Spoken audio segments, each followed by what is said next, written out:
1644년부터 1912년까지 약 300년 동안 중원을 통치한 청나라는 몽골 제국을 제외한다면 중국 역사상 가장 넓은 영토를 다스렸던 중국의 마지막 왕조입니다.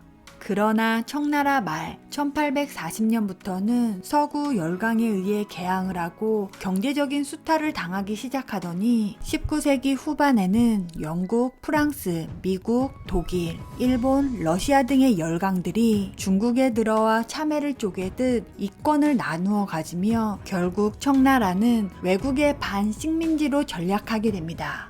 당시 1, 2차 아편 전쟁과 농민 봉기인 태평천국의 난으로 한치 앞을 내다볼 수 없을 정도로 혼란한 상황이었던 청나라는 9대 황제인 한풍제의 유일한 아들인 6살의 동치제가 황위에 오르면서 후궁으로 입궁한 서태후가 권력을 잡기 시작하였고, 서태후는 남편의 정실 부인인 동태후와 공동 통치를 하며 한풍제의 이복 동생인 공친왕, 혁훈과 함께 서구 열강의 군사적 위협으로부터 벗어나고자 서양의 문물, 특히 군사기술을 받아들이는 양무운동을 추진하였습니다. 하지만 1875년 10대 황제 동치제가 19살의 나이로 후사 없이 요절하자 서태후는 최고 권력을 계속 유지하기 위해 여동생의 아들인 3살의 제첩을 황제로 즉위시키니 그가 바로 청나라 12명의 황제 가운데 실질적으로 마지막 황제라 불리는 11대 황제 광서제입니다. 광서제의 부친은 순친왕, 혁현으로 그는 9대 황제 한풍제와는 이복 형제이고 모친은 서태후의 여동생이기에 광서제는 순수 황족의 혈통을 갖고 태어나지만 사실 황제로서의 자격이 없는 데에도 불구하고 서태후에 의해 황위에 오르면서 이때부터 3살의 광서제는 친부모와 생이별을 하고 서태후를 친부격으로 모시며 황궁 생활을 하게 되었습니다. 광서제는 서태후가 워낙 무섭고 엄해서 친부라고 불렀다고 하는데 실제로도 서태후는 권력욕이 강하고 냉혹한 여인이었기에 어려서부터 잔혹한 서태후 밑에서 늘 질책과 비판 속에 훈육된 광서제는 서태후 앞에만 가면 얼어붙은 얼굴을 하였고 서태후 역시 광서제의 이런 모습을 언짢아 했다고 합니다. 그러나 광서제가 서태후의 영향으로 인해 어둡고 나약한 면이 있었지만 본연의 모습에는 도덕적인 성품에 뛰어난 학문적 재능이 있었다고 하는데, 광서제의 소년 시절은 서태후가 조정을 전반적으로 지배하면서 광서제는 서태후의 꼭두각시에 불과했습니다. 한편 18세기 중엽 프랑스는 인도 지배를 놓고 영국과 벌인 전쟁에서 패배한 이후 베트남으로 진출하여 1884년 청나라와 프랑스 사이에 전쟁이 벌어지게 됩니다. 이때 오랫동안 청나라의 조공국이었던 베트남이 프랑스의 보호령이 되면서 수천 년 동안 동아시아를 지배해온 중화주의가 무너지는 시초가 되었고, 청나라가 야심차게 시작했던 양무운동은 청푸 전쟁의 실패와 함께 여러 가지 한계를 드러내기 시작합니다. 청나라 황법에 의하면 황제는 16살에 황후를 정하고 친정을 시작하는 것이 관례였으나 서태후는 광서제가 17살이 되었음에도 불구하고 황후 책봉을 계속 미루다가 19살이 되어서야 광서제의 의지와는 상관없이 자신의 조카인 윤우황후 예허 나라씨와 결혼하게 하는데, 그러나 광서제는 고집센 황후를 무척 싫어하여 아예 없는 사람 취급하면서 애정을 주지 않았다고 합니다.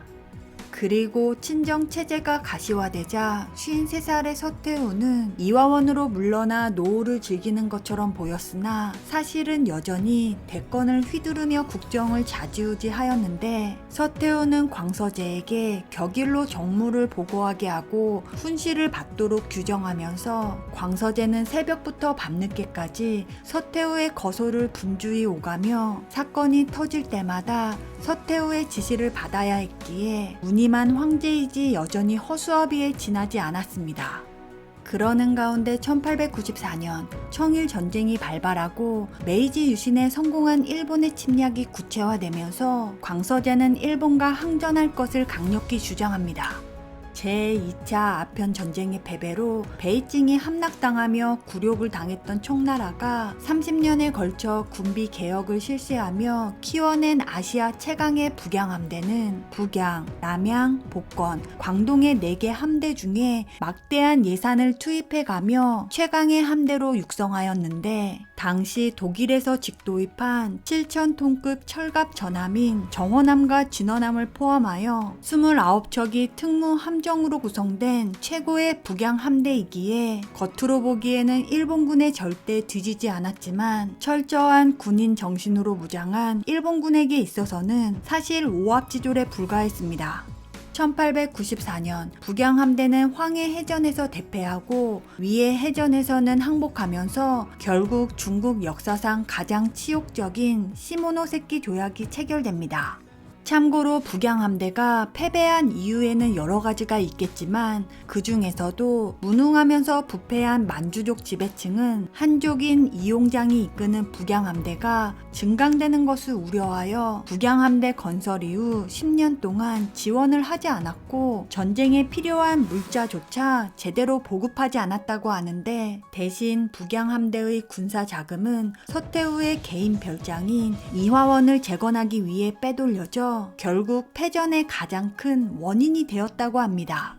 또한 청일전쟁이 일어난 1894년에는 환갑을 맞는 서태후의 생일잔치에 쓰일 자금을 확보하기 위해 1891년부터 북양함대는 포탄도 구입하지 못하였고 훈련은 물론 함선은 정비조차 하지 못하였기에 결국 착실히 준비한 일본군에게 대패하고 말았습니다.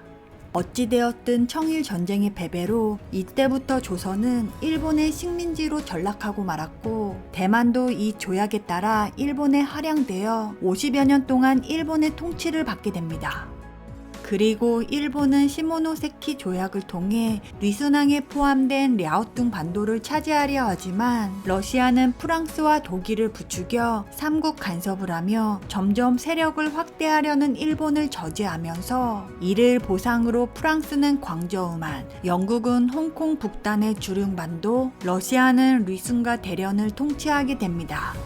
청나라는 1898년을 치욕의 해라고 부르기도 하는데, 이때 독일도 아시아에 대한 영향권을 확대하기 위해 산동성 남부의 자우저우만을 강제로 차지하기에 이르고, 이렇게 하여 칭다오가 독일의 조차지가 되면서 이때 칭다오 맥주 공장이 설립되어 현재까지 중국을 대표하는 맥주가 되었습니다.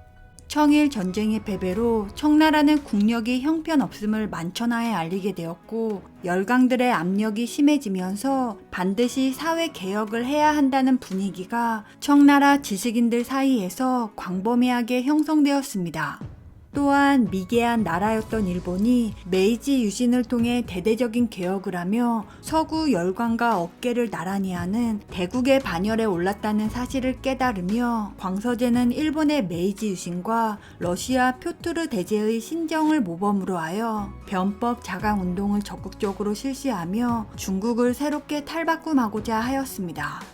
광서제는 강유희, 양계초, 담사동 등의 개혁파의 의견을 받아들여 100가지가 넘는 개혁안을 발표하는데, 헌법 제정, 과거제 폐지, 서양식 학교 제도 도입, 철도 개설, 농산공업 진흥 정책을 추진하면서 청나라의 틀 자체를 바꾸려 하였고, 서태후도 개혁의 필요성을 인지하고 있었기에 처음에는 어느 정도 지지도 하였으나 너무나 급진적인 광서제의 개혁은 당연히 기존 권력층인 보수파의 반발을 불러왔고, 결국 서태후를 비롯한 보수파들은 끊임없이 변법파들의 움직임을 예의주시하였습니다.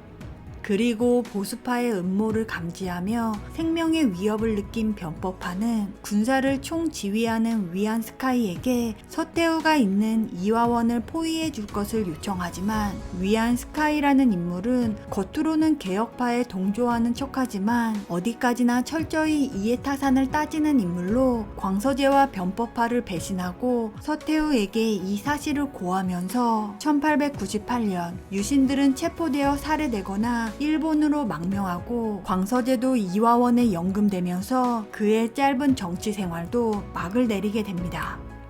이렇게 서태후의 수렴청정이 다시 시작되었고 변법 자강 운동은 시작한 지 103일 만에 막을 내렸기에 이 사건을 백일 유신 또는 무술정변이라고 부르고 있습니다. 그리고 서태후는 광서제가 가장 사랑하는 후궁인 진비 또한 종수궁 뒤편 북삼소에 감금시키고 광서제뿐만 아니라 어느 누구도 만나지 못하게 하면서 진비는 무릎을 꿇고 태감의 훈계만 들으며 살아야 했다고 합니다. 광서제의 변법 자강 운동이 흐지부지 되고 중국 북부에서는 기록적인 가뭄과 유럽 열강들의 무력 침공 그리고 경제적인 수탈로 가장 고통받고 있던 사람들은 민중이었습니다. 결국 청나라 곳곳에서 폭동이 일어나고 그리고 이때 의화단이 등장합니다.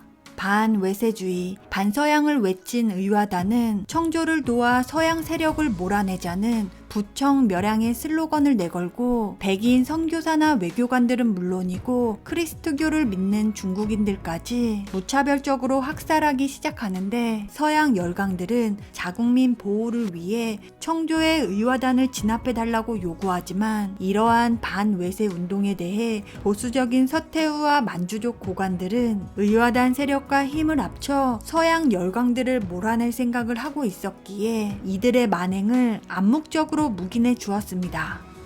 그리고 서양 열강들은 서태후가 권력에서 물러나고 폐위된 광서제가 복위해야 한다고 요구하자 마침내 서태후는 1900년 열강들에게 전쟁을 선포하며 각국 공사들에게 24시간 내에 베이징을 떠날 것을 통보하면서 의화단을 베이징으로 불러들입니다. 이 소식을 들은 영국을 비롯한 8개의 서구 열강들은 의화단을 진압하기 위해 군대를 보내어 베이징을 점령하였고 다급해진 서태후는 광서제를 데리고 서안으로 도주하여 그 피해는 고스란히 백성들과 국가 그리고 민족들에게 돌아가 대대적인 살인과 함께 베이징은 초토화되었습니다. 그리고 서태후는 피난을 떠나기 전에 광서제가 사랑하는 후궁 진비에게 스스로 목숨을 끊으라고 명령합니다. 이때 진비가 애걸복걸하며 살려달라고 빌었다고 하는데 결국 불쌍한 진비는 24살의 어린 나이에 우물에 빠져 죽었고 청나라 조정은 정절을 위협받은 진비가 스스로 우물에 몸을 던졌다고 발표하였습니다.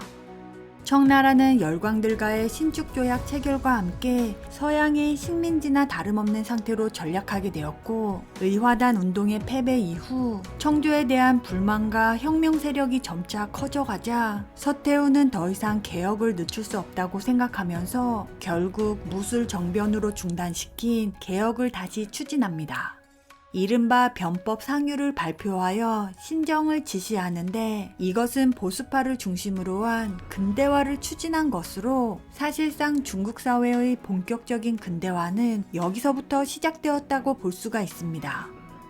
그러나 1908년 10년 동안 구금 생활을 해오던 광서제가 38살의 젊은 나이로 갑작스럽게 사망하고 다음날 청나라 실권을 쥐고 무려 45년 동안 절대적인 권력을 휘둘렀던 철의 여인 서태후도 세상을 떠나면서 청나라의 개혁은 다시 멀어지게 됩니다. 야사에서는 서태후가 광서제를 독살하였다는 설이 있습니다. 갑작스럽게 광서제가 사망하였고 100년이 흐른 지난 2008년 광서제의 무덤에서 발견된 머리카락과 유골에서 비소 성분이 검출되면서 광서제가 독살당했다고 추정하는 보도가 나오고 있습니다. 그리고 서태후는 죽기 전에 광서제의 동생 순친왕의 불과 2살밖에 안 되는 아들을 황제로 지목하니 그가 바로 청나라 마지막 황제 선통제 푸이입니다.